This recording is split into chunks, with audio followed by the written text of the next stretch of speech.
بسم اللہ الرحمن الرحیم۔ دوستو، دمشق کی فتح کے بعد رومیوں نے فحل کے میدان میں مسلمانوں کو روکنے کے لیے موت کا دلدلی جال بچھایا۔ یہ وہ محاذ تھا جہاں پانی میں ڈوبی زمین بھی مسلمانوں کی برق رفتار تلواروں کا راستہ نہ روک سکی۔ اس جنگ میں حضرت ابو عبیدہ رضی اللہ تعالی عنہ کی خاموش حکمت اور خالد بن ولید رضی اللہ تعالی عنہ کی بجلی کی طرح پڑتی یلغار اور رومیوں کے ہزاروں سپاہی لمحوں میں ٹوٹ گئے۔ رومی سمجھ رہے تھے کہ دلدل انہیں بچا لے گی، مگر انہیں کیا خبر کہ جس قوم کے دل میں یقین کامل ہو وہ کیچڑ بھی چیر دیتی ہے۔ فحل کا وہ میدان جہاں رات کے اندھیرے میں مسلمانوں نے ایک ایسا وار کیا جس نے بازنطینی سلطنت کی کمر ہمیشہ کے لیے توڑ کر رکھ دی۔ اس کے ساتھ ساتھ یہ وہ جنگ تھی جس نے فیصلہ کر دیا اب شام کسی امپائر کا نہیں، صرف اسلام کا ایک شہر ہے۔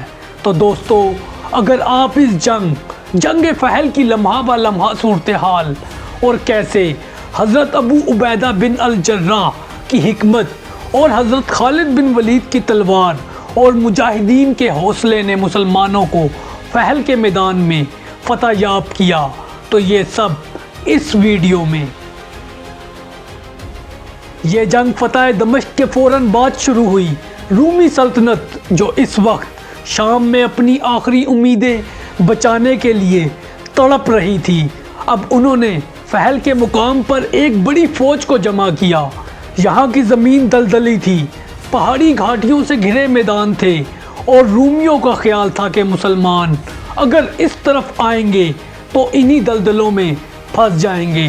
دمشق کے زوال نے رومیوں کو مکمل توڑ کر رکھ دیا تھا اور اب وہ اس خطے میں اپنی باقی بچی ہوئی طاقت سمیٹ کر ایک فیصلہ کن جنگ کی تیاری کرنے لگے تھے۔ دوستو، دوسری طرف حضرت ابو عبیدہ بن الجراح نے دمشق کی فتح کے چند دن بعد ہی صورتحال کا جائزہ لیا اور انہیں خبر ملی کہ رومی جنرلز اپنی ساری شکستوں کا بدلہ لینے کے لیے فحل کے مقام پر ڈیرے ڈال چکے ہیں۔ اب رومن جنرلز نے تمام اطراف سے بھاگے ہوئے رومی لشکر کے سپاہیوں کو اکٹھا کیا اور قلعے کے دروازے بند کیے۔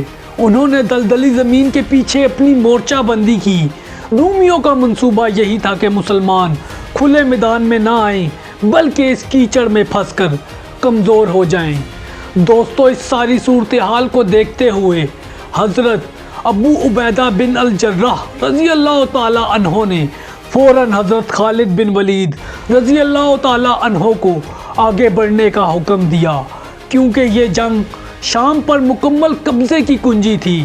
اس کے ساتھ ہی مسلمان تیزی سے دمشق سے نکلے، منظم کتاروں میں، اور ہر دستہ اپنے جھنڈے کے نیچے۔ مجاہدین کے دلوں میں تازہ فتح کا جوش بھی تھا اور اس یقین کی روشنی بھی کہ اگر یہ محاذ فتح ہو گیا تو رومیوں کی آخری مزاحمت بھی ٹوٹ جائے گی۔ دوستو، یوں شام کے دو بڑے لشکر فحل کے میدان میں ایک دوسرے کے اب آمنے سامنے تھے۔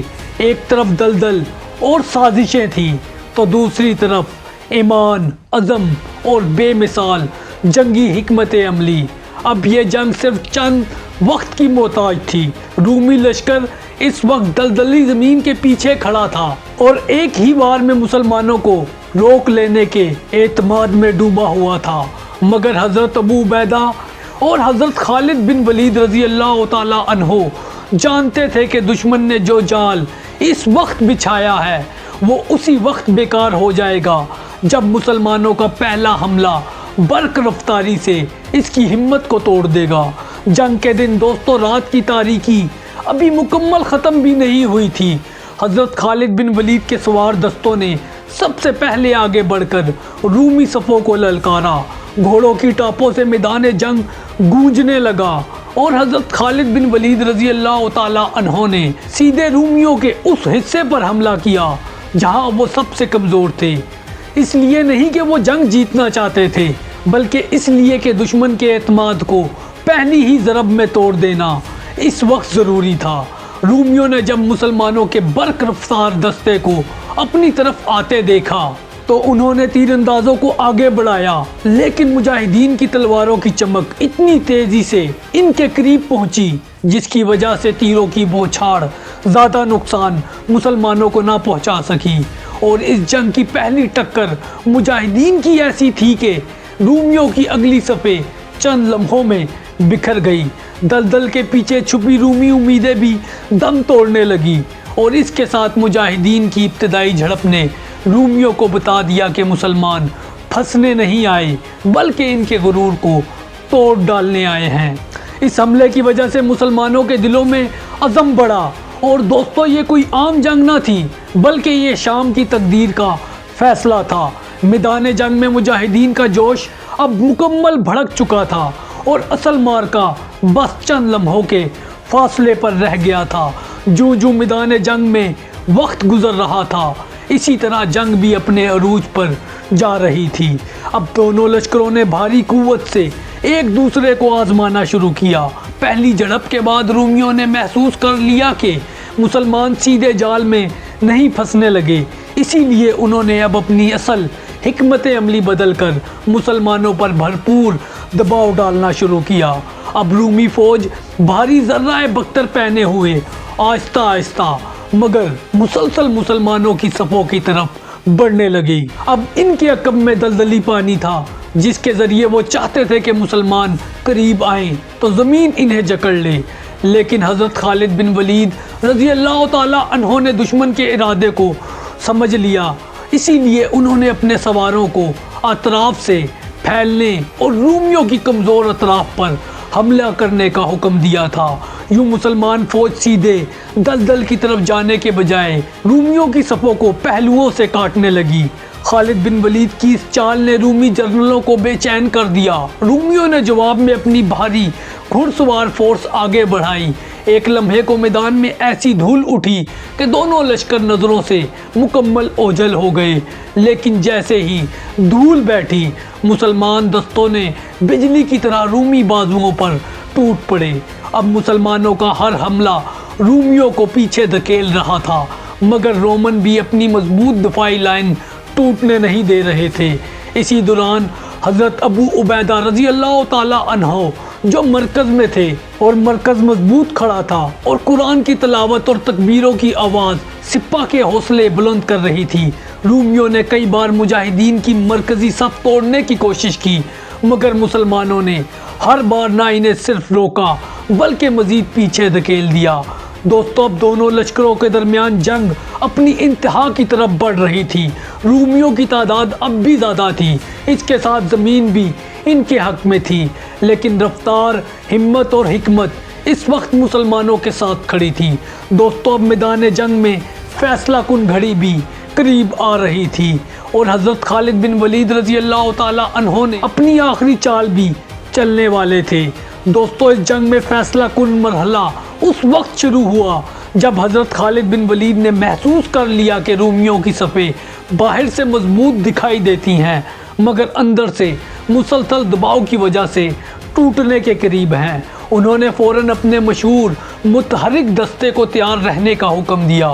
یہ وہ تیز سوار دستے تھے جو لمحوں میں جنگ کا رخ موڑ سکتے تھے۔ میدان جنگ میں دھول اڑ رہی تھی، رومیوں کی چیخ و پکار ہر طرف پھیلی ہوئی تھی، اور مسلمان سپاہ میں تکبیریں مسلسل میدان جنگ میں بلند ہو رہی تھی۔ اور یہی وہ لمحہ تھا جب حضرت خالد بن ولید رضی اللہ تعالی عنہ نے آخری اور کاری وار کی اجازت مجاہدین کو دی۔ اب پھیل کے میدان میں مسلمان سوار دائیں اور بائیں جانب سے ایک طوفان کی طرح آئے۔ انہوں نے رومی بازوؤں کو کاٹ کر مکمل الگ کر دیا، جس سے پورے رومی لشکر ایک دوسرے سے بے رابطہ ہو گیا، یعنی الگ ہو گیا۔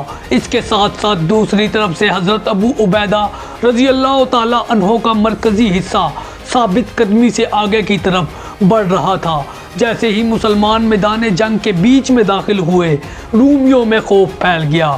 کیونکہ ان کے پیچھے موجود دلدلی پانی اب ان کے لیے راستہ فرار بن چکا تھا، اور اب اگر وہ پیچھے ہٹتے تو زمین میں دبوچ لیے جاتے اور آگے بڑھتے تو مسلمان ضرب لگاتے۔ اس صورتحال میں رومی جنرلوں نے آخری کوشش کے طور پر اپنی بھاری فورس کو بھی میدان جنگ کے بیچ میں جھونک دیا، مگر حضرت خالد بن ولید رضی اللہ تعالی عنہ نے اپنی حکمت سے اپنے سواروں کو پیچھے سے گھما کر ان کا راستہ کاٹ دیا۔ اب رومی نہ آگے بڑھ سکتے تھے نہ دلدل میں واپس پلٹ سکتے تھے۔ اب مسلمانوں نے ان کو گھیر کر بھرپور حملہ کیا۔ چند ہی لمحوں میں رومی فوج کا مرکز مکمل بکھر گیا اور ان کے سپہ سالار میدان جنگ چھوڑ کر بھاگنے لگے۔ اسی دوران حضرت خالد بن ولید رضی اللہ تعالی عنہ نے ایک بار پھر تکبیر بلند کروائی، جس نے مسلمانوں کے حوصلے کو آسمان پر پہنچا دیا۔ دوستو، یہ وہ لمحہ تھا جب رومی مکمل طور پر ٹوٹ گئے۔ میدان جنگ میں ان کی مزاحمت دم توڑ گئی اور مسلمان آخر کار فیصلہ کن فتح کے ساتھ آگے بڑھے۔ جنگ کا اختتام ہوتے ہی شام کی سرزمین نے ایک اور تاریخی منظر دیکھا۔ رومی فوج پسپا ہوئی اور مسلمان فاتح ہوئے، اور اسلامی لشکر کا راستہ پھیل سے آگے ایران اور شام کی گہرائیوں تک مکمل کھل چکا تھا۔ یہ وہ دن تھا جب رومی طاقت کا ایک بڑا ستون مسلمانوں کی تلوار اور ایمان کے سامنے گر گیا۔ تو دوستو، یہ تھی جنگ فحل کی مکمل تاریخی تفصیل۔ اگر آپ کو یہ ویڈیو پسند آئی تو اس کو دوسروں کے ساتھ شیئر کریں اور کمنٹ میں اپنی فیڈ بیک دیں، اور چینل کو ضرور سبسکرائب کریں۔ اس کے ساتھ ساتھ ہماری ان ویڈیو کو بھی ضرور دیکھیں۔ جزاکم اللہ خیرہ۔ السلام علیکم۔